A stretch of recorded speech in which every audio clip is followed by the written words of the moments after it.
joogta ay ugu horeeyaan xildhibaanada dowladda Puntland gudoomiyaha gobolka iyo gudoomiye ku-xigeenka degmada agaasimayaasha tiimka wasaaradda waxbarashada gudoomiyaha waxbarashada gobolka Mudug iyo dhammaan saxaafadda waxaan ku salaamayaa assalaamu calaykum waraxmatullaahi wabarakaatuh anigoo ah magacayga Axmed Cabdiraxmaan Daahir maamulaha Somtel ee gobolka Mudug waxaan aad iyo aad ugu hambalyeeynaya dhammaan ardayda u fariisatay sanad dugsiyeedka form 4-rada guud ahaan Puntland gaar ahaan ardayda gobolka Mudug ee maanta aanu goobjoog ka nahay dugsiga sare ee Cumar Samatar shirkadda Somtel ayadoo oo maartay u dhiirinayso ardayda dhiirigelin u sameynayso waxa u ballan qaaday 6 bariyo maartay ay socdaan imtixaamaadka inay ardayda refreshmentiga xilliga breega ah ay siiyaan fasalooda u geeyaan ay la garab taagnaadaan hiil iyo hoo waa way because waxa way waa macaamiishoodii weeye wax la yiraahdo waa ardaydoodii weeye waxa way waa walaalahoodii weeye waa maartay waa caruurtoodii weeye dhammaan marka waxaan maartay ugu hambaleynayaa dhammaan inta imtixaanka gashay in Ilaahay imtixaanka u fududeeyo madaxda ka soo qayb qaadatana ayagana waa ugu mahad celinayaa waxaan ku soo wareejinayaa madaxda Puntland ayagana insha Allah si ay uga qayb qaataan tiimka iga muuqda waa Somtel shirkadda Somtel aad iyo aad baan ugu mahad celinayaa iyaga iyo cid kasta oo ka qayb qaadatay imtixaankan shahaadiga ee halka laga dafurayo maanta farxad weyn oo gaar ah waaba ii tahay anigoo halkan dumarku waxay oran jireen 30% qoondaha nala siiyo waxaan u maleeyaa waaba ka badan maanta waa 50% waa ka badan tirada aan hadda arko aad iyo aad baa shirkadda ugu mahad celinayaa nala joogo maamulaheedii gobolka gabdhahana waxaan rajaynayaa sidaa Somtel ay u soo bandhigtay baan ka rajaynayaa shirkadaha kale iyo ganacsatada iyo in la shaqaalaysiiyo oo loo dadaalo gabdhuhu waxa weeye waa laf dhabarta waa beerteeni kaliya ee aynu ka beeranay waxa weeye waa hooyooyinkeen waxa weeye in ilgaara lagu eego aad iyo aad baan u soo dhaweynayaa waxaan 99% u mahad celinayaa cid kasta oo ka qayb qaadatay mar labaad iyo mar saddexaad ba imtixaankan shahaadiga ah ee taageertay ama shirkadaha ahaato ama ganacsatada ha ahaato ama cid kasta wuu mahad celinaya isgaarsiinta oo ay ugu horeyso shirkadda Somtel oo ah shirkad wadaniyo oo bulshada wax ku celisa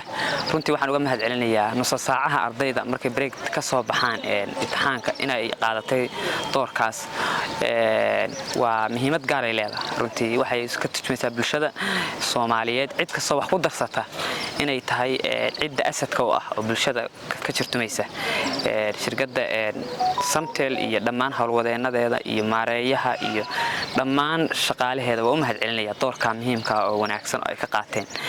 runtii sidoo kale waxaan ducaa iyo bogaadinba u dirayaa ardayda reer Puntland meel kasta oo joogaan gaar ahaan kuwa gobolka Mudug in Ilaahay imtixaanka u fududeeyo si wanaagsan ugu dhameeyo nabad ugu dhameeyo cid kasta oo isgaarsiin iyo company iyo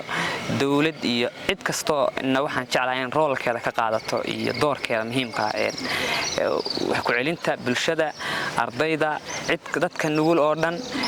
runtii inaga sida aan ognahay dalkeenu dawladeenu dawlad awood lama waa dawlad weega dadku wax kasta ayaga isu qaba ardayda fiigooda wax kasta ayaga isu qaba marka ay xilliyadan kala joogto cidii ardayda wax ku darsata maalinkan la mid ahaa iskoolkan ka baxay cid kasta waxay ku darsata waxa ay ahayd door shariif oo aad u wanaagsan marka aad iyo mar labaad baan aad ugu mahad celinayaa maareeyaha iyo hawlwadeenadiisa shirkadda Somtel halkaan ay ka sii wado waxaan rajaynayaa deegaamada gobolka Mudug oo shirkadda Somtel ay gaadho oo ay ku koobnaa gobolka kaliya maareeyaha shirkadda hadda waa la bartay saameyn bay yeelatay internetka cid kasta hadda iyada ku isticmaashaa runtii waana bogaadinayaa inay internetka cid kasta ku wadaagto dadkuna inay hal shirkad u xirnaadaan waa laga fiican yahay shirkadu waa siman yihiin waa isku mid adeeg bay bixiyaan kurtigood mid lacag free inay siisaan ma jirto marka haloo sinaado shirkadaha yaan shirkad kaliya la isugu tagin shirkadda Somtel waxa ku sii bogaadinaya inay deegaamada dhan gaarto oo ay ballaariso adeegeedaas wanaagsan runtii waa u mahad celinayaa intaas ayaan ku soo koobayaa hambalyo iyo bogaadin baan u dirayaa ardayda reer Puntland iyo kuwa Soomaaliyeedba saakana waxa loo madlan yahay oo aan u joognaa madashaas iskoolka weyn ee Cumar Samatar ee degmada Gaalkacyo gobolka Mudug oo laga daafuray dhammaan mas'uuliyiintii kala duwanaa oo saddexda heer ee dawladda Puntland baa daafuray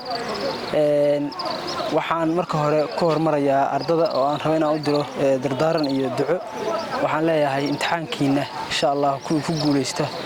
oo rajada ay 12 sano soo dhisayeen kamira dhaliya insha Allah inaan noqotaan baan rajaynaynaa guud ahaan ardada Puntland oo dhan gaar ahaan gobolka Mudug degmada Gaalkacyo inaad kaalmaha hore ka soo muuqataan baan rajaynaynaa iyo iskoolka Cumar Samatar waxa hawlwanaanada iyo kamariyaasha ka qayb qaadanaya kamid shirkadda wadaniga ee Samtel oo sanad kasta xilligan oo kale meeshaan kaalinteeda shariifka ah ka qaadata sanadkaana waxay qaadatay in dhammaan ardada ku galaysa iskoolka Cumar Samatar oo deegaano kala duwan ama degsimooyin kala duwan ee degmada Gaalkacyo hoos taga iyo gudaha Gaalkacyaba ardadiisu qaybo kala duwan iskoolkan ku galaysa oo center u ah ay kafaalo qaaday refreshmentigoodii iyo wixii ay u isticmaali lahaayeen break time-ka waa kaalin weyn oo aad u muhiim ah oo ardaygana xilligan oo kale markuu joogo haddii laga dulqaado caloosha ducaysay uu qalbiga ka ducaynayo waana waxa weeye xilli adag ku jira dhiirigelintaas aad baa ugu mahadsantihiin waa shirkad wadaniya mar labaad iyo mar saddexaad waxaan bogaadinayaa shirkadda Samtel iyo hawlwadanada garbaheena taagan dhammaan qaybahooda kala duwan rag iyo dumarba aad baa u mahadsantihiin hawlka madaan wali waa hogadii waxaan rajaynayaa intaas in ka badan inaad ka qayb qaadataan shaqooyinka mutadawacnimada ee ka socda gobolka gudaha Puntland waa mahadsantihiin